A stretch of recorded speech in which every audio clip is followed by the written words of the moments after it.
88.5 MHz, votre radio. Tout de suite, le journal. Il est temps. Bienvenue dans le monde digital. Radio FARDC, votre station préférée. le journal sur votre radio. Le journal sur FARDC FM.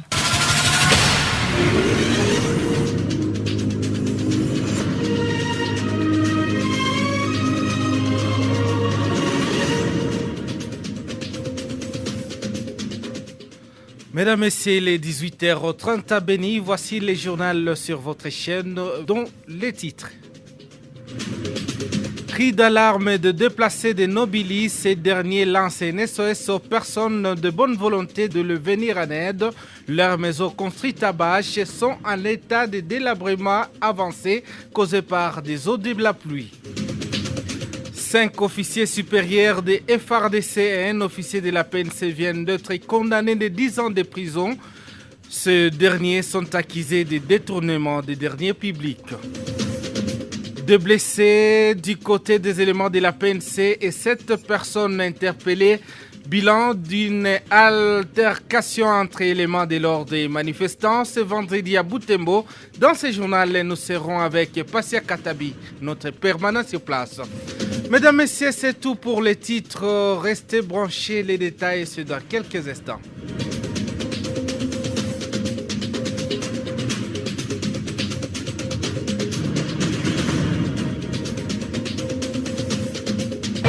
Les journaux. Moudjaïd Roubani. Ce journal porte la signature de Benjamin Sivanziré. 3 éléments de la police nationale congolaise blessés. 7 personnes, dont 2 mineurs arrêtés. C'est le bilan d'une altercation entre les éléments de l'ordre et de manifestants ce vendredi 15 octobre 2021 à Butembo. Plus de détails avec vous, Patient Katabi, notre responsable permanent sur place. 6 rappels de la Véranda Mutsanga. Les habitants de la ville de Butembo ont observé une journée sans activité socio-économique ce vendredi 15 octobre 2021. De l'entrée-sud de la ville de Butembo en Diapanda, en passant par le centre-ville pour Chité à Fourou, votre reporter a constaté la fermeture des quasi-totalité des portes des maisons de commerce aux clients. Idem pour les services de microfinance et des stations-service. Très tôt le matin, au quartier Voubangué, les habitants ont brûlé des pneus, une façon selon eux de décrier les phénomènes de rebelles ADF. Il faut noter que la route Butembo-Goma, qui était bloquée par des moellons et des kiosques, a été dégagée par la police, chose qui a provoqué les altercations entre la population et les policiers. Le numéro 1 de la police à Butembo, le commissaire supérieur principal pour Ngoma Dintoto, a affirmé que la situation était sous contrôle. Il a également signalé quelques altercations parmi les manifestants. La journée a été un peu agitée, c'est vrai, mais il n'y a pas alarmé. Ils ont barricadé les tronçons allant de Rompo Soficom jusqu'au niveau 4 km via Muchanga. Ils sont toujours les mêmes éléments. Ils ont barricadé de Rompo Japanda vers Cambo et Rompo Japanda jusqu'au rond-point Cananas. Toutefois, les éléments de la police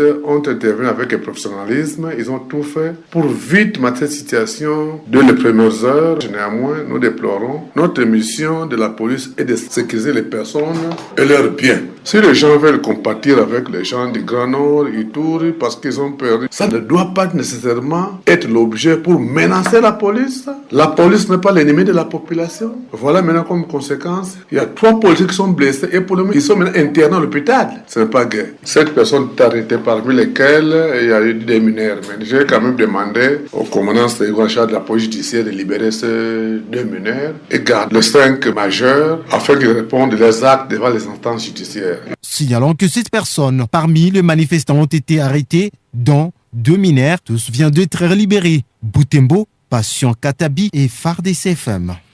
5 officiers supérieurs des forces armées de la République démocratique du Congo et un officier de la police nationale congolaise ont été condamnés à 10 ans de servitude pénale par la cour militaire. Le verdict est tombé ce vendredi, le vendredi 15 octobre 2021. Ces officiers sont accusés de détournement de deniers publics et faux et usage de faux. Séance tenante, la cour militaire a ordonné la la destitution de ce condamné sur pied de l'article 31 qui dispose que les juridictions militaires pourront prononcer la peine de destitution contre tout officier condamné à plus de 5 cas de servitude pénale acquitté et signalons que la Cour militaire a acquitté des officiers parmi les 7 qui étaient accusés. Le déplacé de guerre des Nobili en chefferie de Watalinga traverse de nuits et jours moroses pendant cette période pluvieuse. En fait, leurs maisons construites à bâche sont en état de délabrement progressif, conséquence de familles entières subissent des intempéries qui parfois détériorent leur santé. Un appel en aide est fait ainsi par leur comité directoire en vue d'une assistance. Tony Kitambala est notre correspondant sur place. Selon Rigen et Rumbandelema respectivement, président du dit comité, les maisons construites à bâche par ces déplacés sont déjà trouées. Il indique que pour le moment, l'assistance en abri à ces vulnérables est d'importance capitale. Pour le moment, les déplacés sont en train de traverser un moment difficile. Comme vous le voyez, nous sommes dans une période pluvieuse. Les anciennes bâches sont tellement trouées, elles sointent. C'est pour dire qu'une assistance en abri est d'une importance très capitale. Et à part ceux qui sont dans des bâches anciennes, nous avons de nouveaux déplacés venus de Kikingi qui sont dans des églises et écoles. Et quand il y a eu la rentrée scolaire, cela crée un peu de difficulté à se déplacer. Et ceux qui sont dans des églises, il fallait que chaque dimanche, qu'ils sortent leur bien pour que les chrétiens puissent célébrer leur messe. Il a outre déclaré que pour obtenir la nourriture, ce dernier parcourissait plus de 30 km dans des zones insécurisées en pied avec tous les risques. À un moment donné, ils demandent aux voisins quelque chose à manger et en plus, il y a ceux qui partent même dans la zone insécurisée à Kiking pour se ravitailler en vivre. Il faut au moins plus de 30 km en train de faire le pied pour chercher quoi manger. Cependant, il demande d'abord au gouvernement de pacifier les zones insécurisées afin que les populations y regagnent. Ensuite, il lance un SOS aux humanitaires de venir secourir ces déplacés. Donc, nous demandons au gouvernement central de rendre paisible la zone pour que les gens rentrent à la maison. Et en attendant que la paix ne puisse se rétablir, nous demandons aux humanitaires de venir en aide pour que la vie de l'homme soit sauvée, tant soit peu. Depuis Watalinga, Tony Kitambala pour la radio FARDC Béni. Le gouverneur de la province de l'Ituri s'est dit prêt à se sacrifier pour la paix et sécurité dans cette province. Le lieutenant-général Luboyan Kachamal l'a dit aux étudiants de l'Institut supérieur pédagogique de Bunia lors de sa visite jeudi 14. Accompagné de membres du comité provincial de sécurité, le lieutenant Gilles Ngongo était là pour nous.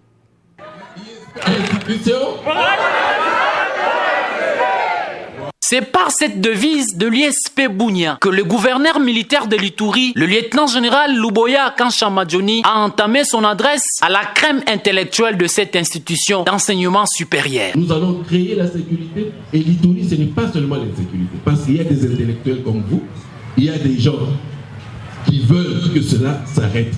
Et surtout les intellectuels, la grande partie voudraient qu'il y ait la paix. Parce que, si vous ne le savez pas, l'Ituri est très riche. Et ça vous appartient à vous. Ça appartient à vos enfants. Les enfants que vous allez avoir d'ici là. Ça vous appartient. Poursuivant sa communication, le numéro 1 de la province a appelé les jeunes étudiants à créer un climat de confiance avec les autorités militaires en cette période de l'état de siège pour avoir un avenir meilleur. Les étudiants, c'est la crème. On vous forme pour être des grands hommes. Vous devez créer l'espoir. Moi, je dois créer l'espoir. Mais davantage, vous les jeunes. Si je vous dis combien sont arrivés dans la province orientale, vous allez voir à Kinshasa, combien sont arrivés au Kassai, combien sont arrivés au Katanga, combien. Vous ne savez pas ce que vous êtes. parce que vous ne connaissez même pas vos voisins. C'est ça le sérieux problème. Moi, je vous dis, et je le répète toujours partout où je passe, nous étions avec des étudiants qui venaient de Bunia. Nous, on était du Qatar. À midi, on se réfugiait dans leur chambre. Parce que c'était des étudiants, nous on appelait ça nantis, hein. Manger la pomme de terre ici, ce n'était pas donné à tout le monde. Eux avaient la pomme de terre. Eux avaient la viande. Et en plus, ils étaient intelligents. Le gouverneur militaire de l'Ituri a clôturé sa descente à l'USP Bunia par une visite guidée de bâtiments et des installations de la radio Kandip où il a lancé en direct un message de paix à toute sa population. Parlons santé. Ici en ville de Béni, une réunion des prestataires sanitaires des structures privées a été organisée ce vendredi 15 octobre 2021 au bureau central de zone de santé de Béni. L'objectif est rappeler aux prestataires de santé de renforcer les mesures barrières, les triages de patients afin de lutter contre la résurgence de la maladie à virus Ebola dans la zone de Béni. Le président de l'association syndicale de structures sanitaires privées de Béni, M. Bangaye Abouya, appelle le prestataire de santé au respect de consignes données durant ces assises. Il est ici dans des propos recueillis par Djuri Amiré. Notre contribution comme structure privée dans la lutte contre la résurgence de la maladie à virus Ebola dans notre zone de santé de Béni. Oui, justement, généralement c'est un comportement qui devrait être permanent. Bien qu'il y a eu quelques gens qui ont relâché, mais je vous rassure que par certaines structures, cette situation de triage, de recherche des cas de façon active est vraiment en train de se passer dans un certain nombre de structures et nous allons renforcer davantage pour qu'aucun cas ne puisse nous échapper. Bon, il s'est atterré sur notre contribution parce que la lutte est normalement communautaire et nous, étant membres de la communauté, nous devons chacun apporter sa pierre d'édifice et d'élite afin que nos familles, nos communautés, tous nous soyons sans Ebola. Oui, nous avons accueilli vraiment cet appel de bonne manière parce que nous attendions à cela et on s'attendait à ce qu'ils nous disent cela. Et avant même de nous le dire, nous étions en train de lutter de notre manière avec nos moyens que nous disposons, bien que s'écouter. Et le message pour eux, c'est de les rappeler que nous devons continuer la lutte ensemble contre à la fois la COVID-19 et la MVE, et de sorte que la maladie ne puisse pas se répandre encore comme auparavant. Et puis en éducation, poursuite de publication des résultats de l'examen d'État session 2021 République démocratique du Congo, ce vendredi 15 octobre 2021. Parmi les provinces concernées par cette activité figurent les Nord Kivu 2, les lauréats du territoire de Rutshuru, Walikale, Masisi, Nyiragongo et de la ville de Goma ont célébré leur réussite. Le meilleur lauréat de cette province est Kassi Akokwa Daniel, inscrit au collège Mwanga en laté-filon. Âgé de 17 ans, il a obtenu 81% des points, renseigne le ministère national de l'EPST.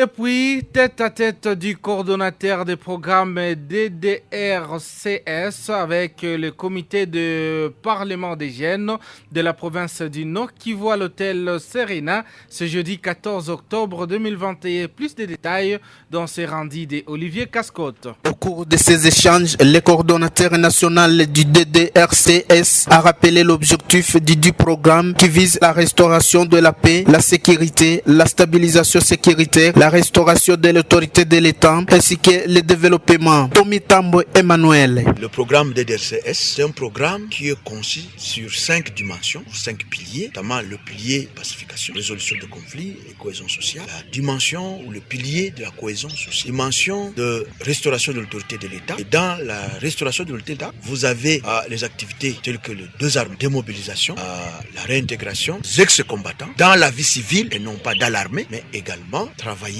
pour relever les communautés qui ont été meurtries par les guerres, conflits et travailler pour qu'il y ait une stabilisation. Donc, avec Bernard, nous avons passé en revue toutes ces questions, toutes ces problématiques. La question de Randi a fait l'objet de nos... La question des centres de regroupement a fait l'objet de nos entretiens. Je vous informe ici, en passant, c'est une question qui m'a été posée à l'aéroport sur l'essor des services qui ont existé, qui travaillaient dans ce sens, notamment STAREC, PNDD, le SIAP-DDRC. Et je vous donne la réponse claire. Et cette réponse est contenue dans l'ordonnance portant création, organisation et fonctionnement du programme DDRCS. Que le service, à partir de maintenant, je foule mes pieds ici dans cette province. Le service n'existe parce que l'ordonnance les a fusionnés à travers le nouveau programme. Maintenant, on ne parlera plus de STAREC, on ne parlera plus de SIAP-DDRC, on ne parlera plus de UPNDD. Contre, on parlera du nouveau programme dénommé DDRCS, sous la dépendance du chef de l'État, président de la République, Félix Antoine Tshisekedi Tshilombo. De son côté, Maître Franck Kasereka Bissika,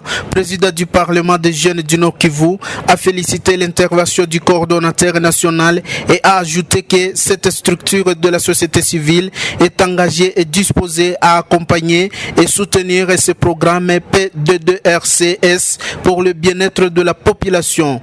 Et pour terminer, parlons ce bulletin de Covid-19. Le pays a enregistré 6 nouveaux cas confirmés de coronavirus dans 3 provinces, dont 3 cas au Nord Kivu, des à la Tchopo et à Kinshasa, sur un total de 1547 échantillons testés.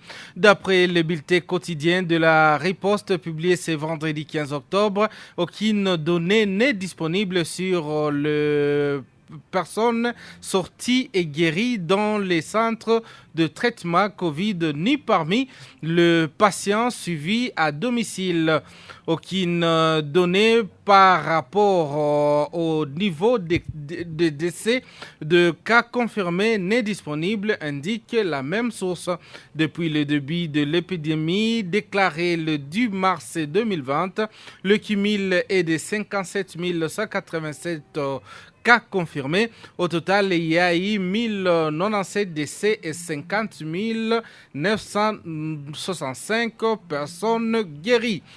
Depuis le début de la vaccination au pays, le 19 avril 2021, avec le vaccin AstraZeneca, 88 552 personnes ont été vaccinées dans 14 provinces jusqu'au 8 octobre 2021, parmi lesquelles 37 644 sont revenus pour la deuxième dose. Depuis le 12 septembre 2021, un total de 4 516 personnes ont reçu leur première dose de vaccin Moderna et 14 personnes pour la première dose du vaccin Pfizer.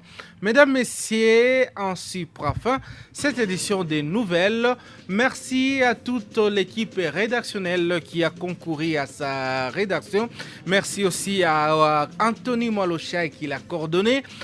Nelson Kiawede a fait la prise de son et la mise en ordre. Appelez-moi Moudjaïdi Roubani. Restez branchés sur le programme de votre chaîne radio-télévision des FRDC Béni.